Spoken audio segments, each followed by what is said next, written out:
నమస్తే. తెలంగాణలో కాంగ్రెస్ పార్టీకి కొత్త అధ్యక్షుడు ఎవరు కాబోతా ఉన్నారు? దీనిపైనే ప్రధానంగా చర్చ నడుస్తూ ఉంది. ఒక పక్కన తెలంగాణలో ఇన్ని రోజుల నుండి ఇప్పటి వరకు పిసిసి అధ్యక్షుడిగా కొనసాగుతున్నటువంటి రేవంత్ రెడ్డి స్థానాన్ని భర్తీ చేసేటువంటి నాయకుడు ఎవరు అన్నటువంటి ఊహాగానాలకు మరికొద్ది రోజుల్లో తెరదించబోతా ఉన్నాడు రేవంత్ రెడ్డి. నిజంగా పిసిసి అధ్యక్షుడికి సంబంధించినటువంటి విషయంలో కాంగ్రెస్ పార్టీ సైతం చాకచక్యంగా వ్యవహరిస్తూ ఉంది. కాంగ్రెస్ పార్టీకి చాలా మంది పేర్లని ప్రపోజల్కి పంపడం జరిగింది.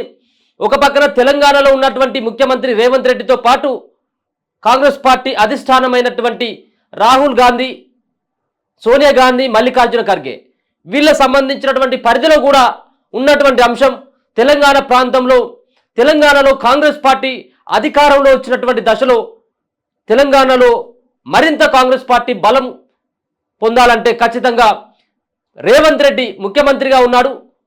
రేవంత్ రెడ్డి తరహాలో కొత్త నాయకుడిని వెతికేటువంటి పనిలో కాంగ్రెస్ పార్టీ అధిష్టానం తలములకలైపోయింది.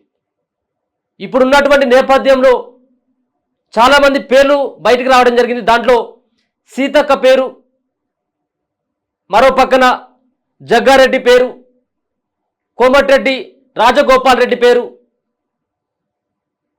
మహేష్ కుమార్ గౌడ్ పేరు, మధుయాష్కి గౌడ్, పొన్నం ప్రభాకర్ ఇట్లాంటి పేర్లు బయటకు వచ్చినటువంటి సందర్భంలో ఇప్పుడున్నటువంటి నేపథ్యంలో కాంగ్రెస్ పార్టీకి ఎస్సీ, ఎస్టీ, ఓసీ ఈ సంబంధించినటువంటి సామాజిక వర్గాల నుండి ఖచ్చితంగా అధ్యక్షుడు అయ్యేటువంటి అవకాశం 100% కనబడట్లేదు. ఎందుకంటే ఒకసారి సమీకరణాలు మాట్లాడేటువంటి ప్రయత్నం చేద్దాం.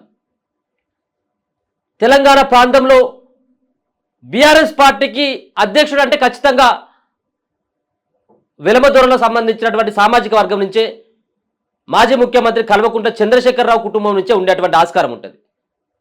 మరో పక్కన బీజేపీ పార్టీ నుండి మనం చూసుకున్నట్టయితే ఉంటే ఇటీవలనే ప్రమాణ స్వీకారం చేసినటువంటి కిషన్ రెడ్డి ఆయన కేంద్ర మంత్రిగా ప్రమాణ స్వీకారం చేయడం తెలంగాణ ప్రాంతంలో బీజేపీ పార్టీ కూడా అధ్యక్షుడు లేనటువంటి పరిస్థితి. ఊహాగానాలు వస్తూ ఉన్నాయి. తెలంగాణలో ఈటల రాజేందర్ని బీజేపీ పార్టీ నియమించబోతా ఉంది కొత్త అధ్యక్షుడిగా అంటూ. ఒకవేళ ఇదే నిజమైతే కాంగ్రెస్ పార్టీ కాస్త వెనుకంజ వేయక తప్పదు, కొన్ని రోజులు ఆగక తప్పదు. అందుకోసం అని చెప్పేసి బీజేపీ పార్టీ అధ్యక్షుడిని ప్రకటించిన తర్వాత కాంగ్రెస్ పార్టీ ఈ అన్ని సమీకరణాలు చూసి కొత్త అధ్యక్షుడికి పేరును ప్రకటించేటువంటి అవకాశం ఉంటుంది. కన్ఫామ్గా ఈటల రాజేందరే బీజేపీ పార్టీకి అధ్యక్షుడు అని చెప్పేసి వార్తలు వస్తూ ఉన్నాయి. దరిదాపుగా ఇదే ఖచ్చితంగా నిజంగా కాబోతా ఉన్నది. ఇదే నిజమైనట్టయితుంటే తెలంగాణలో కాంగ్రెస్ పార్టీకి బలమైనటువంటి నేత ఎవరు? ఈటల రాజేందర్ లాంటి బలమైనటువంటి సామాజిక పరమైన, ఆర్థిక పరమైన, వాక్చాతుర్యమైనటువంటి నేతగా పేరున్నటువంటి ఈటల రాజేందర్ని కాంగ్రెస్ పార్టీలో ఢీకొట్టేటువంటి సమర్థమైనటువంటి నేత ఎవరు? దీనికోసమని వెతుకులాట ప్రారంభించడం జరిగింది కాంగ్రెస్ పార్టీ. సీతక్కను నియమించాలని ఉన్నా, మరో పక్కన జగ్గారెడ్డి కావచ్చు, కోమటిరెడ్డి రాజగోపాల్ రెడ్డి కావచ్చు, పొన్నం ప్రభాకర్ లాంటి వాళ్ళని కావచ్చు, వీళ్ళను తెర మీదకి తీసుకురావడం జరిగింది కాంగ్రెస్ పార్టీ. వీళ్ళ పేర్లని పరిశీలనకు కూడా పంపించినటువంటి నేపథ్యం. కానీ ఈటల రాజేందర్ పేరుని బీజేపీ పార్టీ ప్రకటించబోతుంది అని తెలియగానే మరి కాంగ్రెస్ పార్టీ కొంత ఆచితూచి అడుగులు వేస్తూ ఉంది. దానిలో భాగంగానే ముఖ్యంగా చూసుకున్నట్టయితుంటే కాంగ్రెస్ పార్టీకి 3 ప్రధానమైనటువంటి పేర్లు కనబడతా ఉన్నాయి. ఈటల రాజేందర్ని కనుక బీజేపీ పార్టీ అధ్యక్షుడిగా నియమిస్తే ఆయన ముదిరాజు సామాజిక వర్గానికి చెందినటువంటి ఒక బీసీ కులస్తుడు. ఇదే ముదిరాజు సంబంధించినటువంటి ఓట్లు తెలంగాణ ప్రాంతంలో అత్యధికంగా ఉంటాయి దరిదాపుగా. కాబట్టి ఇదే సామాజిక వర్గానికి సమానంగా ఉన్నటువంటి గౌడ సామాజిక వర్గానికి చెందినటువంటి వ్యక్తికి ఈసారి టీపీసీసీ బాధ్యతలు అప్పగించబోతా ఉందన్నట్టుగా తెలుస్తూ ఉంది. మరి ఎవరు వాళ్ళు అంటే ముదిరాజు కమ్యూనిటీతో సమానంగా ఉండేటువంటి గౌడ సామాజిక వర్గంలో 3 పేర్లు వినబడతా ఉన్నాయి. ఈ 3 బలాలేంది, బలహీనతలేంది, ఎవరు చివరికి కన్ఫర్మ్ అయ్యేటువంటి అవకాశం ఉంటుంది. ఒకసారి చూసుకున్నట్లయితే ఉంటే మహేష్ కుమార్ గౌడ్ యొక్క పేరు ప్రముఖంగా వినబడతా ఉన్నది. మహేష్ కుమార్ గౌడ్ కాంగ్రెస్ పార్టీకి లాయల్గా పనిచేస్తున్నటువంటి వ్యక్తి. అందుకోసమని చెప్పేసి కాంగ్రెస్ పార్టీ ఎమ్మెల్సీగా తనకి పదవి ఇచ్చి గౌరవించినటువంటి నేపథ్యం. ఒక పక్కన ఎమ్మెల్సీగా ఉంటూ మరో పక్కన రాష్ట్రంలో కాంగ్రెస్ పార్టీ బలోపేతం కోసం కృషి చేస్తున్నటువంటి వ్యక్తి మహేష్ కుమార్ గౌడ్. కానీ మహేష్ కుమార్ గౌడ్కి ఎమ్మెల్సీ ఉండడంతో కాస్త వెనక్కి తగ్గుతూ ఉంది.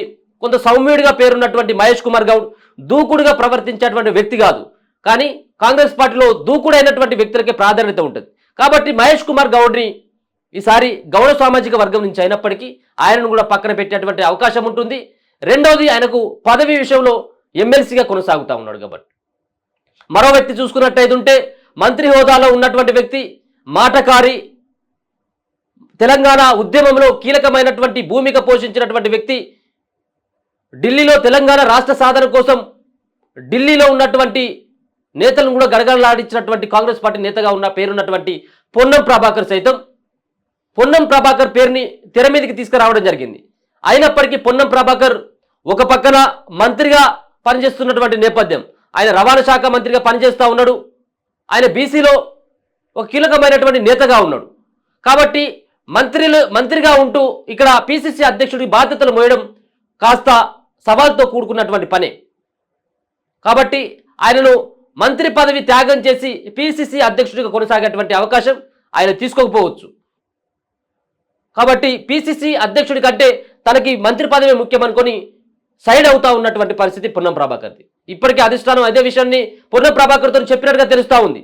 ఒకవేళ మంత్రి పదవి వద్దు అనుకుంటే మీరు పిసిసి అధ్యక్షుడిగా మిమ్మల్ని నియమించడంలో మాకు ఎట్లాంటి డోకా లేదు అని. ఇక మరో పక్కన హనుమంతరావు కావచ్చు, కొంతమంది ఉన్నారు. కానీ వాళ్ళతోటి అయ్యేటువంటి పని కాదు. ఒక యువకుడైనటువంటి వాళ్ళను నిలబెట్టినట్టయితుంటే, వాళ్ళను అధ్యక్షుడిగా ఎన్నుకున్నట్టయితుంటే కాంగ్రెస్ పార్టీకి నూతన ఉత్సాహం వస్తుంది అన్నటువంటి భావనతోటి కొంత వెనుకంజలో ఉంది. అక్కడ ఇచ్చేటువంటి పరిస్థితి కూడా కాదు. చాలామంది ఉన్నారు రేసులో. కానీ బీసీ నాయకుడికి ఇస్తే ఈటల రాజేందర్ని ఢీకొట్టవచ్చు అన్నటువంటి ఒక భావనతో ఉంది. ఇక ఉన్నటువంటి నేతలు మనం చూసుకున్నట్టయితుంటే మొదటి నుంచి ఈ పేరే ప్రముఖంగా వినబడతా ఉన్నది, మధు యాష్కి గౌడ్. గౌడ సామాజిక వర్గానికి చెందినటువంటి వ్యక్తి, 2 సార్లు ఎంపీగా గెలిచినటువంటి వ్యక్తి, రాహుల్ గాంధీ కుటుంబంతో, సోనియా గాంధీ కుటుంబంతో, వాళ్ళతోటి ఢిల్లీలో ఉన్నటువంటి పెద్దలతోటి సత్సంబంధాలు ఉన్నటువంటి నేతగా పేరున్నటువంటి మధు యాష్కి గౌడ్కి ఈసారి బాధ్యతలు అప్పగించాలని చెప్పేసి అక్కడ రాష్ట్రంలో ఉన్నటువంటి నేతలు కానీ మరో పక్కన ఢిల్లీలో ఉన్నటువంటి కాంగ్రెస్ పార్టీ అధిష్టానం సైతం మధు యాష్కి గౌడ్ని ఆ పేరు ఫైనల్ చేసినట్టుగా తెలుస్తూ ఉంది. ఆయనకు ఎందుకంటే ఇప్పుడు ఏ పదవి లేదు కాంగ్రెస్ పార్టీలో. కాంగ్రెస్ పార్టీ గెలుపులో కీలకమైనటువంటి భూమిక పోషించినప్పటికీ మధు యాష్కి గౌడ్ గెలవలేకపోయాడు ఈసారి. ఒకవేళ ఆయన గెలిచినట్టయితే ఖచ్చితంగా మంత్రివర్గంలో మొదటి వరుసలో ఆయననే ఉండేది. కానీ ఆయన గెలవలేదు కాబట్టి ఆయనే ఇప్పుడు ఖాళీగా ఉన్నటువంటి పరిస్థితి. కాంగ్రెస్ పార్టీ అధికారంలో ఉన్నప్పటికీ ఆయనకు ఎట్లాంటి పోస్టు లేదు. ముందు నుంచి కూడా ఆయన ఓడినప్పటి నుంచి కాంగ్రెస్ పార్టీలో అధ్యక్ష బాధ్యతలు తనకు అప్పగించాలని చెప్పేసి ఇప్పటికే ఢిల్లీలో ఉన్నటువంటి కాంగ్రెస్ పార్టీ అధిష్టానానికి చెప్పినట్టుగా తెలుస్తూ ఉంది. కాబట్టి మధు యాష్కి గౌడ్ యొక్క పేరు ఖచ్చితంగా కన్ఫర్మ్ అయ్యేటువంటి అవకాశం ఉంటుంది. ఎందుకంటే తెలంగాణ ప్రాంతంలో ఒక పక్కన రెడ్డి సామాజిక వర్గానికి కాంగ్రెస్ పార్టీ పెద్దపీట వేస్తూ ఉంది. మరో పక్కన వెలమ సామాజిక వర్గానికి బీఆర్ఎస్ పార్టీ పెద్దపీట వేస్తూ ఉంది. బీజేపీ పార్టీ ఏమో బీసీ నినాదంతో ముందుకు వెళ్తున్నటువంటి దశ. ఒక బీసీని ఇటీవల మనం చూసుకోవడం జరిగింది, కేంద్ర మంత్రిగా అవకాశం ఇవ్వడం జరిగింది. కరీంనగర్ నుంచి ఎంపీగా గెలిచినటువంటి బండి సంజయ్కి. అంటే బీజేపీ పార్టీ ఒక చాకచక్యంగా వ్యవహరిస్తూ ఉన్నది. బీసీలను వాళ్ళ వైపును మళ్లించుకోవాలని చెప్పేసి ప్రయత్నిస్తూ ఉంది. బీసీల కోసం కేంద్ర మంత్రికి పదవిని ఇవ్వడం జరిగిందని చెప్పేటువంటి ప్రయత్నం చేస్తూ ఉంది. దానిలో భాగంగానే బండి సంజయ్ని కేంద్ర మంత్రిగా అవకాశం ఇవ్వడం జరిగింది. ఇప్పుడు రాష్ట్ర పగ్గాలు, బీజేపీ పార్టీ పగ్గాలు ఒక బీసీ నేత చేతిలో పెట్టినట్టయితుంటే బీసీ వర్గాలని వాళ్ళ వైపు మళ్లించుకోవచ్చు. ఇప్పటికే మొన్న జరిగినటువంటి అసెంబ్లీ ఎన్నికల్లో చాకచక్యంగా ఒక బీసీ నినాదంతో తెలంగాణ ప్రాంతంలో బీజేపీ పార్టీ అధికారంలోకి వస్తే బీజేపీ పార్టీలో బీసీనే ముఖ్యమంత్రి చేస్తామని చెప్పేసి ఒక కీలకమైనటువంటి ప్రకటనని అమిత్ షా కావచ్చు, నడ్డా, ప్రధాని మోడీ కూడా చేసినటువంటి వ్యాఖ్యలు చూసుకోవచ్చు. అంటే బీసీలకు తెలంగాణ ప్రాంతంలో బీసీ ఓటర్లను ఆకట్టుకున్నటువంటి పనిలో అక్కడ ఈటల రాజేందర్కి అధ్యక్ష బాధ్యతలు ఇచ్చి బీజేపీ పార్టీ వైపు మళ్లించుకోవాలని చెప్పేసి ఒక చాకచక్యంగా బీజేపీ పార్టీ ప్రయత్నిస్తూ ఉంది. వీటిని పసిగట్టినటువంటి కాంగ్రెస్ పార్టీ పక్కాగా ఎస్సీలను ఎస్టీలను ఓసీలను చేసేటువంటి పరిస్థితి ఉండదు, దరిదాపుగా ఉండదు. బీసీలకే ఈసారి పెద్దపీట వేయాలని చెప్పేసి కాంగ్రెస్ పార్టీ కూడా భావిస్తూ ఉంది. కాంగ్రెస్ పార్టీ అధికారంలోకి వచ్చినటువంటి పరిస్థితుల నేపథ్యంలో 12 మంది మంత్రివర్గంలో ఉంటే 7 అక్కడ అగ్రకులాలకు చెందినటువంటి వెలమ, మరో పక్కన రెడ్డి సామాజిక వర్గాలకు చెందినటువంటి వాళ్ళే ఉన్నారు. ఇప్పుడు పిసిసి సైతం రెడ్డిలకు ఇస్తే ఈసారి కాంగ్రెస్ పార్టీ పతనం ఖాయమైనటువంటి భావనతోటి రేవంత్ రెడ్డి అండ్ కో కూడా ఉంది. పక్కగా ఈసారి రెడ్డిలకు కానీ ఓసీలకు కానీ ఎస్సీలకు కానీ ఎవరికి ఇచ్చేటువంటి పరిస్థితి లేదు. కేవలం బీసీ, ఆ బీసీలో ఒక బలమైనటువంటి వ్యక్తిగా మధు యాష్కి గౌడ్ని ఎంపిక చేసేటువంటి ఆస్కారం ఉంటుంది. ఎంతైనప్పటికీ రేవంత్ రెడ్డి తోటి సమకాలీనమైనటువంటి నేతగా కాకపోయినా ఆ పిసిసి అధ్యక్షుడి హోదాలో ఆయన పనిచేసినటువంటి తీరుగా ఈయన చేయకపోయినప్పుడు కూడా ఈయనే సమర్థమైనటువంటి నేత, ఈయనే సమర్థవంతమైనటువంటి ఏదైతే సామాజిక వర్గాల పరంగా ఈయనే బెటర్ అన్నటువంటి భావనతోటి కాంగ్రెస్ పార్టీ అధిష్టానం, రాష్ట్ర నాయకత్వం కూడా అదే భావనతోటి ఉన్నట్టుగా తెలుస్తూ ఉంది. రానున్నటువంటి రోజుల్లో బీజేపీ పార్టీ తెలంగాణలో రోజు రోజుకు పెరిగిపోతూ ఉంది. 4 స్థానాలు ఉన్నటువంటి ఎంపీ స్థానాలను 8కి, 4 ఎమ్మెల్యే స్థానాలు ఉన్నటువంటి వాటిని మరో 4 జోడించి 8 స్థానాలకి. కాబట్టి రానున్నటువంటి రోజులలో బీజేపీ పార్టీ ఒక బీసీ నినాదంతో తెలంగాణ ప్రాంతంలో పాగా వేయాలని చెప్పేసి భావిస్తున్నటువంటి తరుణంలో చాకచక్యంగా కాంగ్రెస్ పార్టీ సైతం బీసీలకే పిసిసి పదవిని అప్పగించాలన్నటువంటి ప్రయత్నం చేస్తూ ఉంది. దానిలో 100% మధు యాష్కి గౌడ్ యొక్క పేరుని ప్రధానంగా వినపడతా ఉంది. సీతక్క పేరు ప్రపోజల్కి వచ్చినా, మహేష్ కుమార్ పేరు బయటకు వచ్చినా, పొన్నం ప్రభాకర్ పేరు బయటకు వచ్చినా, హనుమంతరావు పేరు బయటకు వచ్చినా, జగ్గారెడ్డి గాని ఎవరికి కూడా ఇచ్చేటువంటి ఆస్కారం లేదు. రెడ్డి సామాజిక వర్గానికి అసలే ఇచ్చేటువంటి పరిస్థితి అయితే కనబడట్లేదు తెలంగాణలో ఉన్నటువంటి కాంగ్రెస్ పార్టీది.